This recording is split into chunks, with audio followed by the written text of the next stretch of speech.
ചതുഷ്കോണ പോരാട്ടം എന്ന അടിവരയിട്ട നിലമ്പൂരിൽ അവസാന ലാപ്പിലേക്ക് എത്തുമ്പോൾ പോരാട്ടം LDF-ലേക്കും UDF-ലേക്കും ചുരുങ്ങിയതായി കാണാം.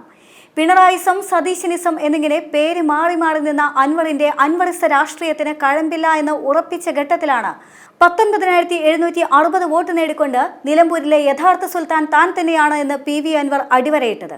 നിലമ്പൂരിന്റെ ഉപതെരഞ്ഞെടുപ്പിന്റെ കണക്കുകൾ ചില ചരിത്രം പൊളിച്ചെഴുതുന്നുണ്ട്. നിലമ്പൂരിന്റെ യഥാർത്ഥ നായകൻ PV അൻവർ ആണെന്ന് വിളിച്ചോതുന്നുമുണ്ട്. ഞാനാണ് നിലമ്പൂർ കഥയിലെ ഹീറോ എന്ന് അൻവർ കുറിച്ചിടുന്നുമുണ്ട്. പരിശോധിക്കാം നിലമ്പൂരിൽ പയറ്റിത്തെളിഞ്ഞ അൻവർ ഇഫക്റ്റ്.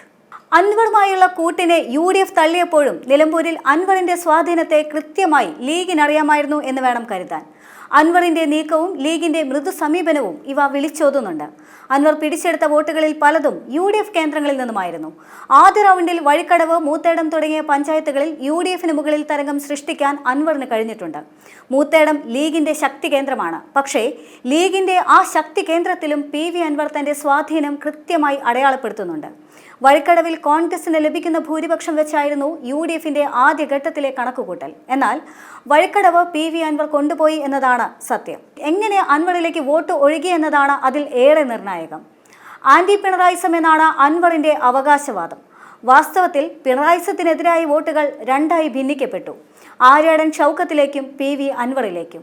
അടുത്തത് മുസ്ലിം സമുദായ വോട്ടുകളാണ്. അതും രണ്ടായി വിഭജിക്കപ്പെട്ടു. അൻവറിലേക്കും ഷൗക്കത്തിലേക്കും ആ വോട്ടുകളും ഒഴുകിയെത്തുകയായിരുന്നു. മാത്രമല്ല അൻവർ നിലമ്പൂരിനെ മുൻപ് പ്രതിനിധീകരിച്ചിരുന്നതിനാൽ തന്നെ അൻവറിന് കൃത്യമായ മേൽക്കൈ മണ്ഡലത്തിലുണ്ടായിരുന്നു. പലപ്പോഴും മൂത്തേടം പോലുള്ള ലീഗിന് അനുകൂല കേന്ദ്രങ്ങളിലെല്ലാം തന്നെ വോട്ടുകൾ പോലും അൻവറിന് അനുകൂലമായി ഭവിച്ചു. മറ്റൊന്ന്, അൻവർ വോട്ടിനെ എങ്ങനെ സ്വാധീനിച്ചു എന്നതാണ്. അൻവർ നിലമ്പൂരിൽ എന്താണ് ചർച്ച ചെയ്തത് എന്നത് തന്നെയാണ് അതിനുള്ള ഉത്തരം. നിലമ്പൂരിലെ ജനതയുടെ അടിസ്ഥാന പ്രശ്നങ്ങൾ മാത്രമായിരുന്നു അൻവർ മുന്നോട്ട് വെച്ചതിൽ പലതും. ഭരണവിരുദ്ധത വലിയ തോതിൽ വർദ്ധിപ്പിക്കുവാനും അതിലേക്ക് ജനശ്രദ്ധ ആകർഷിക്കുവാനും അൻവറിനെ സ്വാധീനിച്ചിട്ടുണ്ട്. എതിർമുന്നണികൾ ഇസ്രായേൽ, ഇറാൻ വിഷയമെല്ലാം ചർച്ചാ വിഷയമാക്കിയപ്പോഴും PV അൻവർ മലയോര കർഷകരുടെ ദുരിതങ്ങളിലേക്കാണ് ശ്രദ്ധ ചെലുത്തിയത്. മാത്രമല്ല ജനകീയ പ്രശ്നങ്ങളിൽ പലതും ഇടപെടുകയും ചിലതെങ്കിലും പരിഹരിക്കുവാനും PV അൻവറിന് സാധിച്ചിട്ടുമുണ്ട്. ആര്യാടൻ ഷൗക്കത്ത് വിജയിച്ചാലും ഇല്ലെങ്കിലും അൻവർ ഒരു തരംഗമുണ്ടാക്കുകയാണെങ്കിൽ അതിനു മറുപടി സതീശൻ പറയേണ്ടി വരും എന്ന രാഷ്ട്രീയ സാഹചര്യം ആദ്യമെല്ലാം ശക്തമായിരുന്നു. എന്നാൽ തെരഞ്ഞെടുപ്പിന്റെ ഓളത്തിൽ ആ രാഷ്ട്രീയ സാഹചര്യം മുങ്ങിപ്പോയി എന്ന് വേണമെങ്കിൽ ഇപ്പോൾ പറയാം.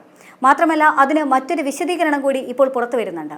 PV അൻവറിന്റെ ബാർഗൈനിങ് സ്വഭാവം UDF-ൽ കയറി കഴിഞ്ഞാലും തുടരുമെന്നതിനാൽ ഒരുപക്ഷെ കോൺഗ്രസിന് അദ്ദേഹം ആവശ്യപ്പെടുന്നതെല്ലാം തന്നെ സാധിച്ചു നൽകാൻ കഴിഞ്ഞു എന്ന് വരില്ല എന്ന് മുൻകൂട്ടി കണ്ടുകൊണ്ട് തന്നെയാണ് അൻവറിനോട് അകലം പാലിച്ചത് എന്നതാണ് ഒരു കൂട്ടരുടെ അഭിപ്രായം.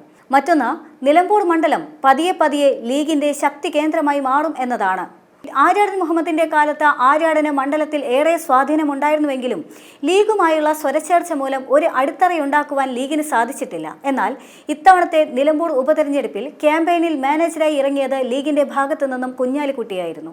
മാത്രമല്ല UDF-നെ പ്രതിക്കൂട്ടിലാക്കുന്ന പലതരത്തിലുള്ള വിവാദങ്ങളും പ്രശ്നങ്ങളുമെല്ലാം തലപൊക്കിയപ്പോഴും അതിനുള്ള മറുപടി നൽകിയതും മുൻകൈ എടുത്തുകൊണ്ട് പ്രശ്നം പരിഹരിച്ചതും ലീഗ് തന്നെയായിരുന്നു. ലീഗിനെ ഒതുക്കാനുള്ള VD സതീശന്റെ ഭാഗത്തു നിന്ന് ശ്രമം ഉണ്ടായിരുന്നുവെങ്കിലും ലീഗ് അതിന് വഴങ്ങിക്കൊടുക്കുന്ന പ്രവണത കാണിച്ചതുമില്ല.